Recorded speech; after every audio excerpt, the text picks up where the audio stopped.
Sebelum kita coba memaknai apa arti dari perumpamaan tentang kerajaan Allah yang disampaikan oleh Yesus dalam Injil yang telah kita dengar, mari kita coba flashback tentang permenungan kita beberapa hari terakhir dalam konteks apa yang dikisahkan dalam bacaan pertama tentang Musa yang memiliki wajah yang diselimuti cahaya. Haleluya, haleluya, haleluya. Haleluya, haleluya, haleluya. Kalian ku sebut sahabatku, sebab kepada kalian ku sampaikan apa saja yang ku dengar dari Bapa. Haleluya, haleluya, haleluya. Tuhan bersamamu dan bersama rohmu. Inilah Injil Tuhan kita Yesus Kristus menurut Matius. Dimuliakanlah Tuhan. Sekali peristiwa, Yesus mengajar orang banyak.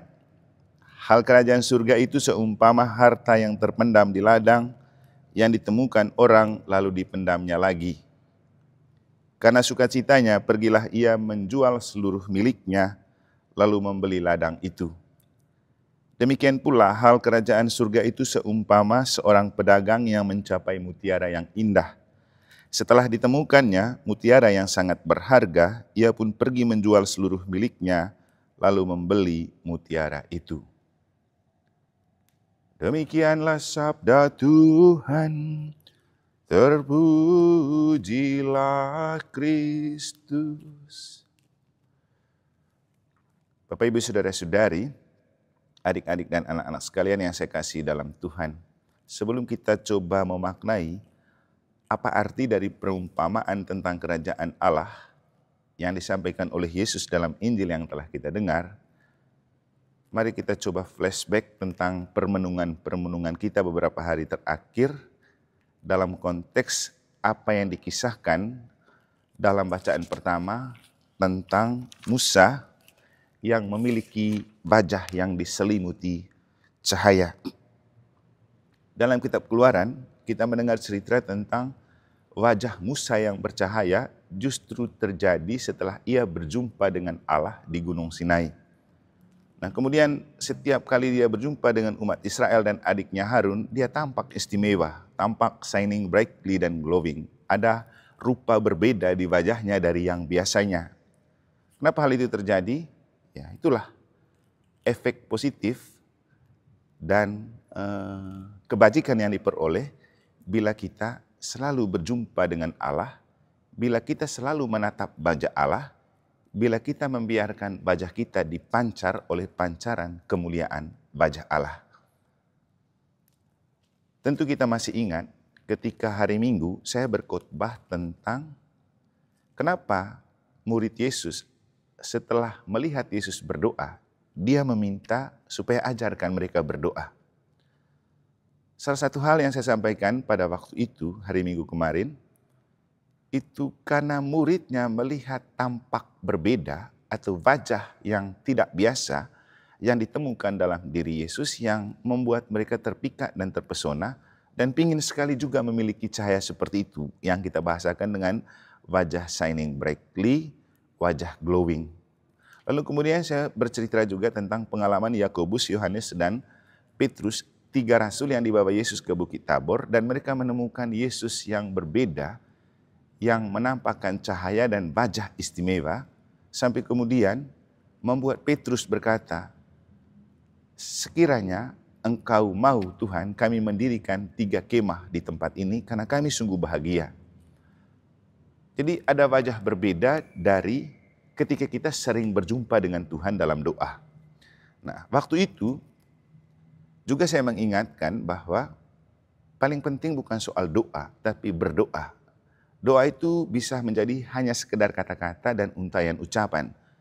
Tapi itu menjadi tidak berarti ketika tidak dilakukan. Maka berdoa itu adalah pekerjaan mengucapkan doa atau menyampaikan kata-kata yang sudah teruntai dalam doa-doa. Nah, kalau ada yang juga dengar kemarin, saya memberikan cuplikan komentar waktu saya memimpin misa pemberkatan gedung Universitas Bumi Gora, Mataram, Lombok. Saya merasa terkesima dengan ketika Bapak Profesor Antoni berbicara tentang dia dan istrinya sering berdoa bahkan menjadi pendoa. Tapi juga menemukan bahwa tidak mudah menghadapi berbagai macam bentuk kenyataan dan tantangan hidup dan butuh untuk selalu disupport secara rohani. Maka dia selalu meminta untuk didoakan, diberkati oleh para romo, bahkan minta perminyakan. Lalu kemudian saya teringat apa yang diminta oleh murid-murid Yesus kepada Yesus. Dan saya berkomentar begini, tidak penting menjadi pendoa, karena yang lebih penting adalah sering berdoa. Bapak Ibu, pendoa itu sebuah predikat. Tapi apakah kemudian itu membuat kita nyaman dan bahagia dalam hidup dan mudah menjalankan hidup? Belum tentu. Kadang-kadang orang menjadi pendoa dan dia tampak istimewa di depan orang, tapi dia juga memiliki banyak persoalan hidup yang dia sendiri tidak bisa pikul. Maka yang paling penting adalah tidak perlu menjadi seorang pendoa. Yang paling penting adalah jadilah seorang yang terus berdoa. Karena berdoa tidak hanya membuat kita dekat dengan Allah, tidak hanya membuat kita selalu disupport kekuatan rohani dari Allah, tapi secara jasmani, berdoa akan mengubah wajah kita dari yang biasa menjadi luar biasa, atau sering berdoa membuat wajah kita terpancar dengan wajah dan cahaya ilahi, yang kemudian membuat kita tampak shining brightly dan glowing, seperti yang dirasakan dan dialami oleh Musa. Maka saya mengajak Bapak Ibu untuk, pasti Bapak Ibu ingin sekali punya wajah shining brightly, cerah, ceria, menarik, bercahaya, kencang, kinclong, atau glowing. Dan ada banyak orang yang bersusah payah berusaha untuk membuat wajahnya tampak berbeda dan tampil beda, atau tampak menarik dan tampil memukau. Dan untuk itu banyak cara dilakukan, keluar masuk salon, beli kosmetik sebanyak-banyaknya, biaya perawatan yang besar. Tapi cobalah, seringkali saya mengajak, cobalah lebih dekat dengan Tuhan. Banyak berdoa, memelihara hidup rohani, karena kalau kita memiliki jiwa yang cerah dan ceria dalam kerohanian, otomatis akan terpancar dalam pori-pori wajah, pori-pori tubuh, pori-pori kulit yang membuat kita juga tampak kinclong, menarik, indah, mempesona. Seperti yang dialami oleh Yesus, juga seperti yang dialami oleh Musa. Jadi tidak perlu repot-repot mengeluarkan banyak biaya dan uang untuk kita tampak istimewa, untuk kita berwajah bercahaya, untuk kita berwajah shining brightly dan glowing. Peliharalah hidup rohani, jaga relasi dengan Tuhan, terus membawa diri dalam berdoa. Karena keseringan berjumpa dengan cahaya wajah Tuhan, membuat cahaya itu juga terpancar di dalam diri kita, untuk kita juga memiliki daya pikat yang berbeda. Seperti ada titik magnetik di dalam diri yang membuat orang merasa memandang atau melihat kita itu memberikan keasikan dan pesona tersendiri. Jadi ketika orang berbicara tentang pentingnya inner beauty, kecantikan jiwa, kecantikan dalam, itu memang bukan sebuah kebohongan, dan bahkan itu sudah tercatat di dalam kitab suci bahwa banyak pribadi menarik yang kemudian menjadi tampak menarik karena dia rutin berdoa, berjumpa dengan Allah, bercakap-cakap dengan Allah. Hal kedua, ketika Yesus berbicara dan mengumpamakan kerajaan Allah itu dalam Injil dengan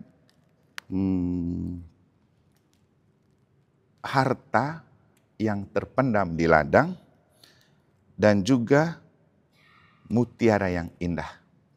Jadi ketika ada orang yang menemukan harta yang terpendam di ladang, ia memendamnya lagi, lalu karena bersukacita ia pergi menjual seluruh miliknya untuk membeli ladang itu. Coba bayangkan, menjual seluruh harta milik untuk membeli harta yang terpendam itu. Nah, pertanyaannya, apa itu harta terpendam? Sama juga ketika berbicara tentang mutiara yang indah. Setelah ditemukannya mutiara yang sangat berharga, Dia pergi menjual seluruh miliknya lalu membeli mutiara itu. Pertanyaan untuk kita, mutiara yang indah itu apa? Jadi ada dua pertanyaan penting untuk kita maknai. Harta terpendam itu apa? Mutiara yang indah itu apa? Dan sampai orang itu menjual seluruh harta miliknya untuk mendapatkan itu. Bapak Ibu mungkin masih ingat lagu dari Pance kalau tidak salah yang kurang lebih bunyinya begini. Engkaulah mutiaraku. Nah, mutiara itu bukan tentang materi, bukan tentang harta, tapi tentang sebuah kondisi batin yang di dalamnya kita menemukan sukacita dan kebahagiaan, atau boleh dibilang kesempurnaan dalam hidup. Dan kalau bicara tentang sukacita dan kebahagiaan dan kesempurnaan hidup, itu sama sekali tidak bisa dibatasi dan dibeli oleh kekayaan duniawi, harta, uang, atau harta benda. Itu hanya dibeli dalam sebuah bahasa kerajaan Allah. Jadi kerajaan Allah itu seperti harta terpendam dan mutiara yang indah. Nah, kalau bicara kerajaan Allah, itu berarti yang meraja di sana adalah Allah, bukan hal-hal lain. Artinya, mutiara yang indah dan harta terpendam itu adalah ketika Allah merajai hati kita, ketika Allah merajai pikiran kita, ketika Allah merajai seluruh diri dan hidup kita, yang membuat kita menemukan sukacita dan kebahagiaan dalam hidup. Bapak Ibu ingat kalau kita berdoa Bapa kami, apa bunyinya? Datanglah kerajaan-Mu. Kenapa kita minta kerajaan Tuhan itu datang? Karena kita tahu, kalau sudah bicara kerajaan Allah, tidak ada kekurangan di dalamnya. Makanya lanjutan dari doa Bapa kami itu, datanglah kerajaan-Mu, jadilah kehendak-Mu di bumi seperti di surga. Berilah kami hari ini makanan secukupnya, seperti yang diajarkan oleh Yesus pada hari Minggu lalu. Jadi Bapak Ibu, mutiara yang indah dan harta terpendam itu adalah kerajaan Allah. Dan di manakah kerajaan Allah itu kita temukan dalam hidup? Nah, ini pertanyaan penting. Di manakah kerajaan Allah itu kita temukan dalam hidup? Kita tidak bisa melihat dan menyentuh atau menjamah Allah, tapi kita bisa berjumpa dengan Allah. Ketika kita berdoa kepada Allah yang tidak kita lihat dan tidak bisa kita genggam dan pegang. Tapi kita bisa enjoy berjumpa dengan Allah dalam doa. Nah, pertanyaannya, kenapa kita begitu asik berdoa dengan Dia yang tidak kita lihat? Kenapa? Itulah yang dimaksudkan dengan hidup rohani. Keasikan yang ditemukan, walaupun kita tidak melihat dengan kasat mata, tapi kita percaya Dia itu ada bersama kita. Dan bicara tentang Musa yang berjumpa dengan Allah dalam bacaan pertama, juga Allah yang tidak kelihatan. Allah yang bisa disapa, bisa diajak bercakap-cakap, tapi tidak kelihatan.